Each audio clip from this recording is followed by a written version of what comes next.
Hi friends, onion pakoda, క్రిస్పీగా onion pakoda. మాకైతే వర్షం పడుతుంది, మేము వేడివేడిగా పకోడా వేసుకొని తింటున్నాము.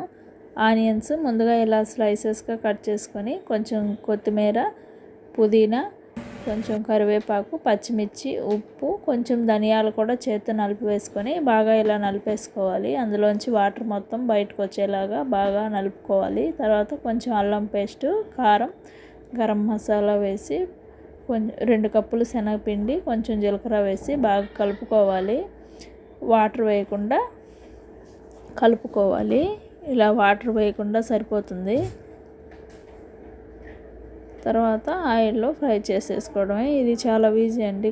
క్రిస్పీగా వస్తాయి ఇలా వేసుకుంటే. వాటర్ వేయకుండా కలుపుకుంటే చాలా బాగుంటాయి. వీడియో నచ్చితే లైక్ చేసి సబ్స్క్రైబ్ చేసుకోండి.